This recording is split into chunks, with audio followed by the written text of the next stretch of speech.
วัสดีครับยินดีต้อนรับสู่ช่องวันทูทีกับผม GM Warmillion วันนี้เราจะมาต่อกันที่เรื่องของความรู้พื้นฐานที่ 2 ของ Dungeons and Dragons ในส่วนของ Combat นั่นเองแต่ก่อนอื่นเลยผมต้องขอบอกก่อนว่าหลังจากที่ผมทำแล้วเนี่ยมันยาวมากๆดังนั้นเนี่ย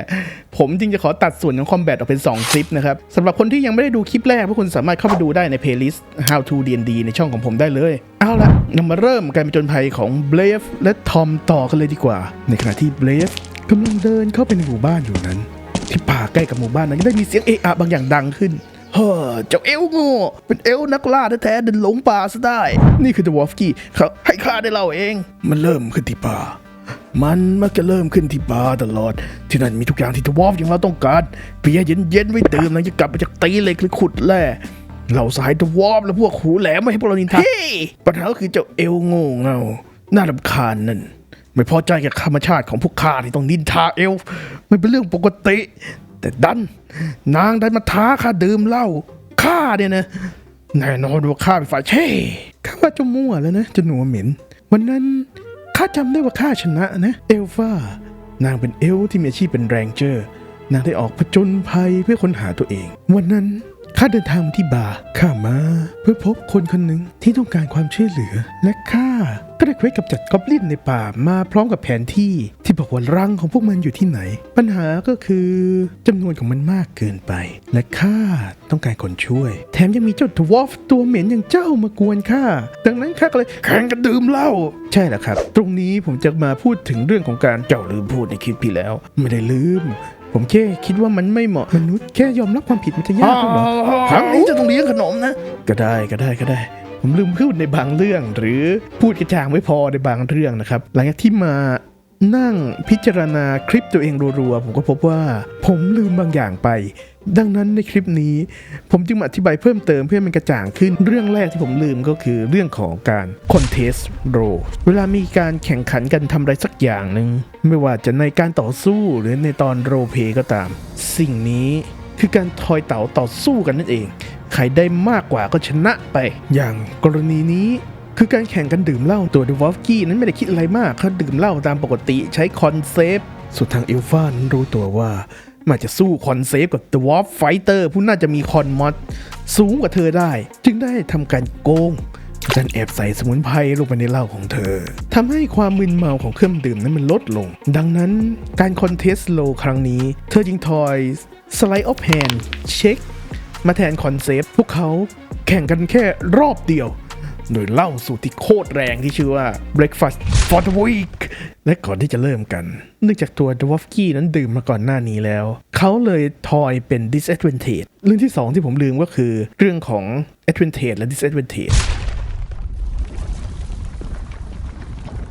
advantage และ disadvantage ตัว advantage และ disadvantage นั้นมันไม่สามารถสะสมได้ไม่ว่า The Wolfkie จะดื่มเบียร์มาก่อนการแข่งกี่แก้วก็ตามเขาก็จะสามารถได้รับ disadvantage ได้แค่1ไม่ได้หมายความว่าเขาจะสามารถได้2หรือ3 disadvantage เพียงเพราะว่าเขาเมามากหรือว่าเขาเมาน้อยในแง่ของระบบแล้วเขาก็เสียเปรียบเท่ากันต่อมาคือตัว advantage และ disadvantage นั้นมันสามารถหักล้างกันได้หากเขานั้นทั้งได้เปรียบและเสียเปรียบในเวลาเดียวกันก็หมายถึงเขานั้นได้การทอยแบบปกตินั่นเองและอย่างที่บอกไปว่ามันสะสมไม่ได้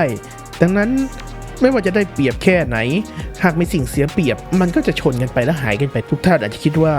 เฮ้นี่มันไม่แฟร์แต่ว่ากฎนี้ก็ถูกสร้างขึ้นมาเพื่อความเรียบง่ายในการเล่นหากทุกท่านอยากใช้กฎอื่น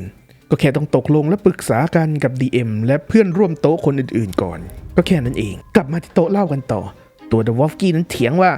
ข้านั้นเป็นผู้เชี่ยวชาญด้านการหมักเหล้าถึงขั้นมีอุปกรณ์หมักเหล้าติดตัวดังนั้นข้าเนี่ยควรจะได้ advantage นะและนั่นทำให้ DM ตัดสินใจให้ The Walkie ทอยคอนเซปต์แบบปกติแทนและเมื่อพวกเขาทอยแข่งกันนั่นเอง DM จึงบรรยายต่อว่าหลังจากทั้งสองยกช็อตเหล้ากระดกเข้าไปในปากคุณก็สัมผัสได้ถึงความเผาไหม้อย่างรุนแรงที่คอของคุณไหลลงไประเบิดอยู่ในกระเพาะของพวกคุณเอฟล่านั้นตาเหลือกขาวแต่ยังยืนอยู่ได้ในสภาพเหมือนซอมบี้ขณะที่เดวอฟกี้เงยหน้าขึ้นแล้วอ้วกสีสายลุงของเขาพุ่งกระจายออกมาทั่วร้านต่อจากนี้เวลาดอฟกี้เดินไปไหนมาไหนในเมืองทุกคนจะรู้จักเขาในนามของ Breakfast Puker ตลอดไปทั้งคู่ตัดภาพมารู้สึกตัวในสภาพนอนกองกันอยู่หน้าบาร์ในยามบ่ายเจ้าเอลมันเคยเกิดอะไรขึ้นเฮ้ Breakfast Puker ข้า ข้าชนะและเจ้าต้องไปช่วยข้าจัดการกับกอบลินเป็นการไถ่โทษที่ว่าข้าในป่าก็ได้ไปกันเถอะทั้งเอลฟาและดาวากี้ได้เดินเข้าป่ากันไปเป็นระยะเวลาหนึ่งแล้วก็เป็นดังเหตุการณ์ในต้นคลิปเจ้าเอลโง่เป็นเอลฟ์นักล่าแท้ๆเดินหลงป่าซะได้ข้าก็เดินมาตามแผนที่เนี่ยแต่ไม่เห็นจะมีรังกอบลินตรงไหนเลยนะทันใดนั้นเองเขาก็ได้ยินเสียงคำรามมาจากที่ไกลๆพวกคุณอยากจะทำยังไงดีครับเอลฟาข้ารีบวิ่งไปทางนั้นข้าก็ด้วย DM ได้ยินดังนั้นจึงสั่งให้พวกเขา roll for the initiative Initiative คืออะไรสำหรับ D&D แล้วมันคือการจัดการเทิร์นการเล่นนั่นเองว่าใครเร็วกว่าใครได้เริ่มก่อนใครได้เริ่มหลังโดยเราจะทอย 1d20 บวกเด็กมอสเพื่อดูว่าใครเร็วกว่าใครจริงแล้วยังมีฟีดหรืออะไรอื่นๆอีกที่สามารถเพิ่มค่า Initiative นี้ได้แต่ว่าในส่วนรายละเอียดในแต่ละฟีเจอร์ต่างๆของอาชีพหรือเผ่านั้นผมจะไม่ขอลงเพราะว่าหากทันอย่างนั้นเนี่ยมันจะเป็นการไพเรตหรือก็คือมันผิดกฎหมายดังนั้นหลังจากที่ท่านดูซีรีส์นี้จบแล้วและสนใจที่จะเล่นกลุ่มของพวกท่านเนี่ยต้องมีอย่างน้อย1คนที่มีหนังสือ Dungeons and Dragons 2024 Player Handbook นะครับเอาล่ะเมื่อเราทอย Initiative อย่างกรณีนี้ Initiative ของ Monster ได้ 18 Alpha ได้ 16 The Walkie ได้ 8 นั่นหมายความว่า Monster ได้เริ่มก่อนการเล่นในระบบคอมแบทของ D&D นั้นหากโดยปกติแล้วทั่วไปเนี่ยเราจะคุ้นชินกับคำว่าเทิร์นเพราะเราเล่นกันเป็นเทิร์นแต่ว่าใน D&D นั้นเราจะแบ่งเรียกกันอยู่2แบบในตาของมอนสเตอร์นั้นเนี่ยเราจะเรียกกันว่าเทิร์นนั่นแหละหรือก็คือเทิร์นของมอนสเตอร์และถัดไปก็คือเทิร์นของเอลฟาเทิร์นของเดอะวอลกี้เป็นต้นหากเราเล่นครบจนหมดวนกลับมาที่เทิร์นของมอนสเตอร์อีกครั้งเนี่ยเราจะเรียกว่า1รอบหรือก็คือ1ราวมอนสเตอร์เนี่ยเมื่อถึงเทิร์นของมันเนี่ยมันได้เริ่มก่อนปุ่มไม้ข้างๆตัวด้านซ้ายของเดอะวอลกี้เนี่ยสั่นไหวอย่างรุนแรงคุณรับรู้ถึงการสั่นสะเทือนของพื้นดินก่อนที่คุณจะเห็นหมีตัวใหญ่2 เมตรพุ่งใส่เดอะวอลกี้พยายามกดเขาลงกับพื้นเดอะวอลกี้ครับช่วยทอยอะโครบาติกเช็คหรือแอตเลติกเช็คด้วยครับเขานั้นทอยได้2บวกแอตเลติกมอดของเขาอีก3เป็นบวก5ในขณะที่หมีนั้นทอยสเต็งเช็คได้18บวกสเต็งมอดอีก3เป็น21นั่นทำให้ตัวเดอะวอลกี้นั้นถูกหมีตบกดลงกับพื้นช่วยด้วยต่อไปเป็นเทิร์นของเอลฟาครับอยากจะทำอย่างไรดีครับเอลฟาเห็นดังนั้นจึงถามว่าเดอะวอลกี้กับหมีอยู่ห่างจากฉันกี่ฟีตเอ็มยิ่งตอบว่าเนื่องจากเดินทางมาด้วยกันเขาเป็นไฟเตอร์ยังอยู่ข้างหน้าคุณประมาณ10ฟีตเอลฟาจึงถามต่อไปว่าแล้วไอ้เสียงตะโกนที่ได้ยินตอนแรกล่ะมันคือเสียงของหมีหรือเปล่าแล้วมันดังห่างจากที่จุดที่เราอยู่เนี่ยประมาณกี่ฟีตช่วยทอย investigation เช็คให้ผมหน่อยครับเอฟลานั้นทอยได้15บวก investigation mod อีก3เป็น18 DM จึงบรรยายต่อไปว่าจากประสบการณ์ล่าสัตว์ในป่ามาอย่างยาวนานของเอฟลานางรู้ทันทีว่าเสียงจากด้านขวาของนางห่างออกไป50ฟีตคุณอยากจะทำยังไงดีครับฉันวิ่งไปที่แหล่งที่มาของเสียงทันทีเดี๋ยวแต่บาดปลาแล้วสิครับเมื่อก่อนหลังจากที่เอฟลาวิ่งไปได้20ฟีตเธอก็ถอนหายใจ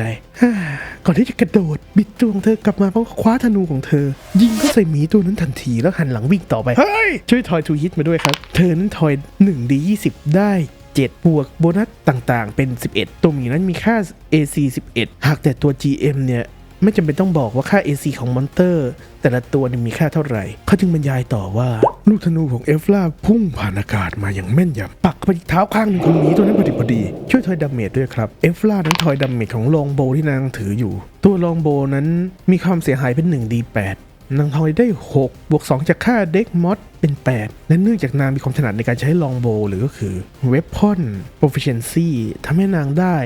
Weapon Mastery Slow ใส่หมีเพิ่มขึ้นไปอีกเอาละครับทุกท่านก็จะเห็นว่าผมเนี่ยพูดอะไรไปมากมายนี่มีแต่คำที่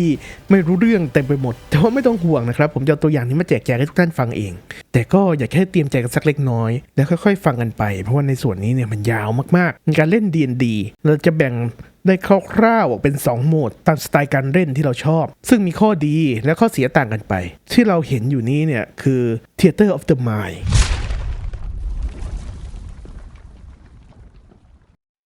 การเล่น Theater of the Mind นั้นการเล่นคอมแบทแบบบรรยายเล่าเรื่องไปเรื่อยๆข้อดีของมันก็คือ 1. การเล่นนั้นมันจะมีความลื่นไหลและรวดเร็วทุกท่านจะเห็นจากตัวอย่างว่า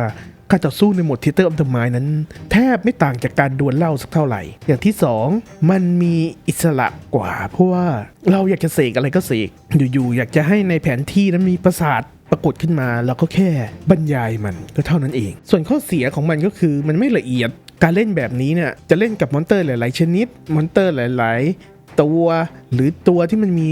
หลากหลายท่าการโจมตีหรือการเล่นที่มันมีเทคนิคซับซ้อนและการต่อสู้ที่กินระยะเวลายาวนานนั้นได้ไม่ดีนั่นเองดังนั้นจึงได้มีการพัฒนารูปแบบการเล่นอีกแบบหนึ่งขึ้นมาคือการที่ใช้สิ่งที่เรียกว่า Encounter Map สิ่งนี้จะมีความละเอียดในการต่อสู้มากกว่า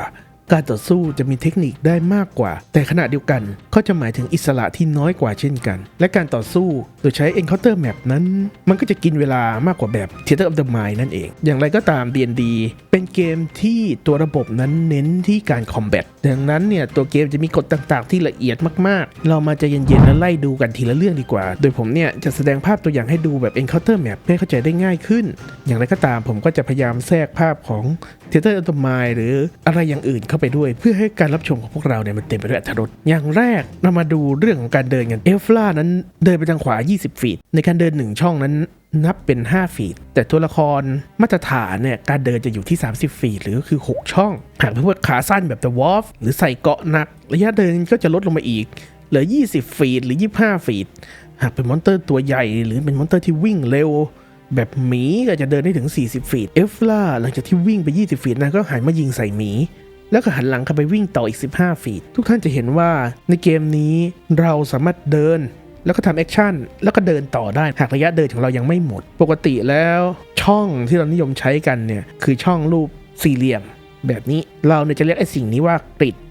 การเดินขึ้นลงซ้ายขวาเนี่ยนับเป็น5ฟีตเช่นเดียวกันกับแนวทะแยงแล้วก็นับเป็น5ฟีตเหมือนกันเพื่อให้มันง่ายหากศัตรูยืนอยู่บนที่สูงกว่าเราแล้วเราคว้างหินจากที่ต่ำเนี่ยเราก็จะคิดแค่จากระยะในแกน x หรือก็คือแนวแกนราบนับเป็นฟีดเอาไม่มีความจำเป็นที่จะต้องไปนั่งใช้พีทาโกรัสคิดโปรเจกต์ไตเป็นระยะแนวเฉียงแต่อย่างใดนะครับการเดินเกมนี้เราสามารถเดินผ่านตัวละครอื่นที่อยู่ติดกันได้หรือก็คือเอาตัวละครไปอยู่ช่องเดียวกันนั่นแหละโดยสามารถทำได้กับคนล้มคนที่ไซส์เล็กกว่าได้โดยที่ไม่เป็นไรเดินผ่านไปได้เลยหากแต่ว่าถ้าเราจะเดินผ่านศัตรูเนี่ยจะถูกนับเป็น difficult terrain difficult terrain หมายความว่ายังไงมันหมายความว่าไอช่องนั้นเนี่ยมันจะถูกนับเป็น2ช่องหรือก็คือ10ฟีตแทนซึ่งแน่นอนว่าตัวละครของเรานั้นไม่สามารถจบเทิร์นในช่องเดียวกันกับตัวละครอื่นๆใดๆก็ตาม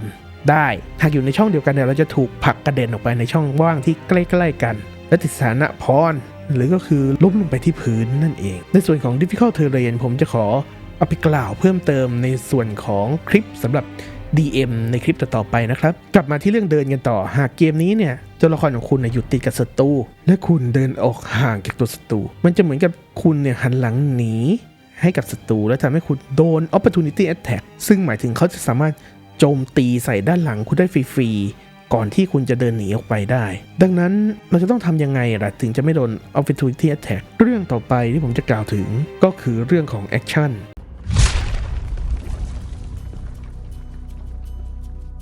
ใน1เทิร์นของคอมแบทนั้นนอกจากเดินแล้วเราจะทำอะไรได้บ้างเกมนี้ใน1เทิร์นเนี่ยเราจะแบ่งแอคชั่นออกเป็น4ชนิดคือแอคชั่นหรือก็คือตัวแอคชั่นหลักนั่นแหละอย่างที่2คือโบนัสแอคชั่นอย่างที่3รีแอคชั่นและอย่างที่4ฟรีแอคชั่นแอคชั่นนั้นทำอะไรได้บ้างอย่างแรกแอทแทคเอลฟล่าเนี่ยหลังจากวิ่งไป20ฟีตนั้นก็หันมายิงใส่หมีนี่คือการแอทแทคการ attack นั้นเราสามารถแบ่งการทอยเต่าได้ออกเป็น2ช่วงอย่างแรกเราดูว่าลูกธนูที่เอลฟล่ายิงออกไปเนี่ยมันยิงถูกหรือเปล่าเราเรียกสิ่งนี้ว่าการทอยฮิตโดยการทอย1d20 บวกค่าโบนัสที่ได้จากอาวุธโดยค่าโบนัสที่ได้จากอาวุธเนี่ยนอกจากจะขึ้นอยู่กับอาวุธแล้วเนี่ยยังขึ้นอยู่กับค่า ability พื้นฐานด้วยเช่น Great Axe ก็ได้ค่าโบนัสค่าฮิตเพิ่มมาจากค่า Strength Mod ลงโบก็ได้โบนัสค่าฮิตเพิ่มมาจากค่า Dex Mod เป็นต้นเช่นเดียวกันกับดาเมจแต่ละอาวุธก็จะมีดาเมจที่กำหนดมาแล้วซึ่งไม่ใช่ D20 อาจจะเป็น 1d12 หรืออะไรก็ตามแต่บวกค่าโบนัสของอาวุธซึ่งก็ผสมกันกับค่าโบนัสของ ability ด้วยนั่นเองเพราะฉะนั้นการ attack แต่ละทีเนี่ยเราจะทอยฮิตก่อนแล้วก็ไปเทียบดูกับค่า armor class ซึ่งในที่นี้เนี่ยเราจะเรียกว่า AC โดยค่า AC พื้นฐานเนี่ยคือ10บวกกับ Dex Mod สำหรับคนที่หลบเก่งๆเนี่ยก็จะมีค่า AC สูงและแน่นอนว่าสำหรับตัวละครที่มีค่าเด็กมอสติดลบเนี่ยก็จะหมายถึง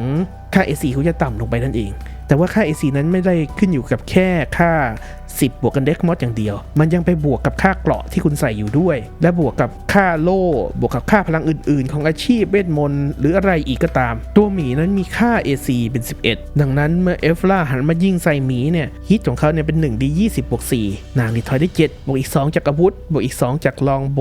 ที่ได้โบนัสค่าฮิตเพิ่มจากเด็กมอสมาอีกเป็น11ซึ่งเท่ากับ AC ของหมีพอดีเกมนี้ถ้าค่าฮิตชนกับค่า AC ให้ถือว่าโดนนะครับนั่นทำให้หมีเนี่ยโดนลูกธนูยิงใส่เอฟล่าก็เลยทอยดาเมจ 1d8 ได้6บวกดาเมจบอสจากลองโบที่ได้โบนัสค่าดาเมจเพิ่มจากเด็กมอสไปอีก2จึงทำให้หมีเนี่ยโดนดาเมจไป8สิ่งต่อไปที่แอคชั่นสามารถทำได้ก็คือ grapple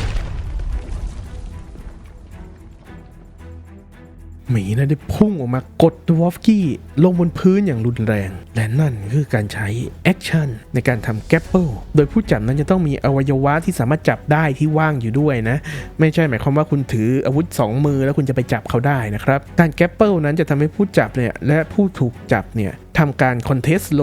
แข่งกันโดยทั้งคู่เนี่ยสามารถเลือกได้ว่าจะทอยอะโครบาติกเช็คหรือแอตเลติกเช็คทั้งคู่ไม่จำเป็นต้องทอยเหมือนกันก็ได้หากผู้จับทอยได้เยอะกว่าผู้ถูกจับจะไม่สามารถเดินได้และทอยโจมตีใส่ตัวละครอื่นที่ไม่ใช่ผู้จับเนี่ยเขาก็จะติด disadvantage ผู้จับเนี่ยสามารถลากผู้ที่ถูกจับได้โดยผู้จับเนี่ยจะเสียระยะเดินลงครึ่งหนึ่งยกเว้นอีกฝ่ายเนี่ยจะเป็นตัวละครขนาดไทนี่หรือเล็กกว่าผู้จับ2ไซส์หากผู้จับต้องการจะดิ้นออกไปเนี่ยเขาจะไม่ต้องใช้แอคชั่นในเทิร์นของเขาในการคอนเทสโลกันใหม่อีกรอบหนึ่งหากไม่ผ่านก็จะโดนจับอยู่อย่างนั้นแหละเว้นแต่ว่าค่า HP ของผู้จับมันจะเหลือ0เขาก็จะหลุดออกมาโดยอัตโนมัติทุกท่านจะเห็นว่ามันจะมีสิ่งที่ผมวงเล็บว่า2024ไว้หมายความว่าจริงๆแล้วในกฎเก่าไฟล์ Edition เนี่ยไม่ได้ระบุตรงนี้เอาไว้อย่างของเก่าเนี่ยกรณีนี้เนี่ยของ Grapple เนี่ยเขาให้ใช้แค่ Athletic Check ของใหม่เนี่ยของ2024เขาให้เลือกว่าจะใช้อะไรก็ได้ซึ่งในส่วนตัวผมคิดว่ามันก็สมเหตุสมผลกว่านะการที่เราจะถูกคนอื่นพุ่งเข้ามาจับเนี่ยเราสามารถใช้แรงสู้ก็ได้เราจะสามารถใช้ความว่องไวของเราหลบเขาก็ได้เหมือนกันแล้วก่อนที่เราจะไปต่อในเรื่อง Action เรามาดูกันดีกว่าว่าเบรฟและทอมตอนนี้เนี่ยทำอะไรกันอยู่ตัวเบรฟและทอมหลังจากที่เดินเข้าไปในวงเวทก็ได้โผล่มาที่ป่าแห่งหนึ่งที่ไม่รู้จักทันใดนั่นเองทีเอ็มก็สั่งให้โรอินิเชทีฟเบรฟนั้นทอยได้ผลรวมออกมาแล้วเป็น14ทอมได้12มอนสเตอร์ได้8เบรฟนั้นอะไรไม่รู้แต่ GM สั่งให้ทอยอินิเชทีฟนั่นหมายถึงการต่อสู้ดังนั้นเขาเลยใช้หนึ่งในคัสฟีเจอร์ของบาร์เบเรียนนั่นก็คือ Rage เขานั้นตะโกนออกมาด้วยความโกรธแต่เนื่องจากเขาเนี่ยยังไม่เห็นมอนสเตอร์เขาจึงใช้แอคชั่นในการเลดี้ว่าถ้ามอนสเตอร์ตัวนั้นมันโผล่มาข้าจะวิ่งเข้าไปโจมตีมันในทันทีส่วนทอมก็ได้ทำการไล่เวท Minor Illusion ทำให้ตัวเขาเนี่ยหายไปในอากาศและภาพของเขาเนี่ยก็มาปรากฏข้างๆเขาแทนขณะเดียวกันเจมก็บรรยายต่อว่าพุ่มไม้รอบๆตัวคุณได้สั่นไหวและกอบลิน5ตัวก็พุ่งออกมาล้อมกรอบอยู่รอบๆตัวคุณเบฟเห็นดังนั้นจึงกระโจนเข้าไปหากอบลินตัวที่อยู่ใกล้ที่สุดและโจมตีทันทีเบฟนั้นโจมตีโดนและทำดาเมจ7ใส่กอบลินที่โดนโจมตีแล้วยังไม่ตายได้ทำการใช้แอคชั่น disengage และวิ่งหนีออกห่างจากเบรฟทันทีขณะที่อีกตัววิ่งเข้าหาร่างปลอมของทอมและใช้แอคชั่นเฮลเพื่อช่วยเหลือกอบลินอีกตัวหนึ่งที่กำลังวิ่งเข้ามาเพื่อจะโจมตีภาพดวงตาของทอมอีก2ตัวที่เหลือเนี่ยหลังจากวิ่งมาเพื่อโจมตีทอมเนี่ยหากแต่มันเห็นว่าเมื่อเพื่อนมันตีใส่ภาพดวงตาของทอมเนี่ยมันเป็นการตีอากาศมันจึงใช้แอคชั่นเซิร์ชมันได้พบเจอทอมและตะโกนบอกเพื่อนของมันอีกตัวหนึ่งที่เหลืออยู่ในทันทีอีกตัวหนึ่งเมื่อเห็นเพื่อนมันตะโกนบอกตำแหน่งทอมจึงได้ทำการกระโดดกระโจนเข้าไปโจมตีทอมในทันทีทำไป4ดาเมจเอาเลยครับมาขออธิบายกันเถอะก่อนอื่นเลยการทอยอินิเชทีฟแล้วตามกฎเราต้องทอยแยกกันเป็นตัวทุกตัวแต่ว่าการทำอย่างนั้นเนี่ยมันเสียเวลาเพราะอย่างนั้นเนี่ยโดยส่วนตัวนะครับผมเองเนี่ยจึงจะมักใช้ Initiative ของมอนสเตอร์ชนิดเดียวกันหรือฝ่ายเดียวกันร่วมกันเสมอแต่ว่าทั้งนี้ทั้งนั้นเนี่ยขึ้นอยู่กับความชอบของแต่ละคนขึ้นอยู่กับข้อตกลงของแต่ละโต๊ะนะครับแต่ถ้าถามว่าโดยกฎหลักแล้วมันอธิบายว่ายังไงเนี่ยเขาเนี่ยให้ทอยแยกกันทุกๆตัวนะครับมาต่อมาดูที่เบรฟนะครับอย่างแรกเนี่ยเบรฟก็ใช้แอคชั่น ready แอคชั่นนี้เนี่ยสามารถให้เราบอกล่วงหน้าถึงเงื่อนไขที่เราต้องการและการกระทำที่เราต้องการจะทำเมื่อเกิดเหตุการณ์ที่ตรงตามเงื่อนไขที่เรากำหนดขึ้นในการกระทำนี้เนี่ยเราจะใช้ reaction ในการกระทำหากท่านยังจำกันได้นะครับเกมนี้ใน1เทิร์นจะมี action บน action reaction ทั้งหมดเนี่ยสามารถใช้ได้อย่างละครั้ง reaction เนี่ยค่อนข้างพิเศษหน่อยเพราะมันเป็นสิ่งเดียวที่สามารถใช้นอกเทิร์นของตัวเองได้อย่างที่เห็นเบรฟตั้งเงื่อนไขว่าเมื่อเห็นศัตรูเขาจะทำแอคชั่นในการวิ่งเข้าไปโจมตีใส่แต่ว่าเขาเนี่ยไม่ได้บอกว่าจะโจมตีใส่ตัวไหนอะไรยังไงดังนั้นเนี่ย GM ก็เลยให้เขาเนี่ยวิ่งเข้าไปโจมตีธรรมดาใส่ตัวที่อยู่ใกล้เขาที่สุดแอคชั่นทำได้อีกต่อมาเมจิกหรือก็คือทอมเนี่ยใช้เวทมนต์ซึ่งในกรณีนี้เนี่ยนับเป็นแอคชั่นเช่นเดียวกันหากแต่ว่าทุกคนต้องเข้าใจก่อนว่าเวทมนต์เนี่ยบางชนิดเนี่ยมันก็ร่ายได้ด้วยโบนัสแอคชั่นหรือสามารถร่ายได้ด้วยรีแอคชั่นเหมือนกันเรื่องรายละเอียดต่างๆของเวทมนต์เนี่ยผมจะขอยกไปพูดอีกทีหนึ่งนะครับตัวกอบลินที่เจอเบรฟวิ่งเข้ามานั้นได้ทำการใช้แอคชั่นในการ disengage หากท่านยังจำกันได้ที่ผมกล่าวถึงกฎการเดินว่าหากอยู่ติดกับศัตรูและเดินถอยออกห่างจากศัตรูจะโดน opportunity attack เป็นการโดนโจมตีฟรี disengage คือการที่เราถอยหลังออกมาอย่างระมัดระวังทำให้เราเนี่ยไม่โดนโจมตีมีอีกเรื่องที่ท่านต้องรู้เกี่ยวกับการ disengage นั่นก็คือเมื่อเราเนี่ยยอมเสียแอคชั่นในการใช้ disengage แล้วเราเนี่ยจะรอดพ้นจากการโดน opportunity attack ของทุกๆตัวในเทิร์นนั้นดังนั้นไม่ว่าจะเดินผ่านกี่ตัวก็ไม่เป็นไรกลับกันหากเราไม่ใช้แอคชั่นในการ disengage ก็หมายความว่าทุกตัวที่เราเดินออกห่างจากเขาเนี่ยเขาสามารถเลือกที่จะใช้ reaction ในการโจมตีเราได้ทุกตัวเลยที่จริงแล้ว Goblin เนี่ยไม่จำเป็นต้องใช้ disengageก็ได้เพราะว่า opportunity attack นั้นต้องใช้ reaction แต่ว่า Brave เนี่ยใช้ reaction ไปในการใช้ ready แล้วดังนั้นเขาก็เลยใช้ opportunity attack ซ้ำไม่ได้อีกทั้งปกติแล้วเนี่ยตัว Goblin เนี่ยสามารถใช้ disengage เป็น bonus action ได้แต่ว่าเพื่อผลประโยชน์ของการอธิบายนะครับผมไม่อยากให้มันซับซ้อนเกินไปในตอนนี้ผมจึงขอละไว้เท่านี้ก่อนก็แล้วกัน Goblin ตัวต่อไปนั้นใช้ Help เพื่อช่วยเพื่อนมัน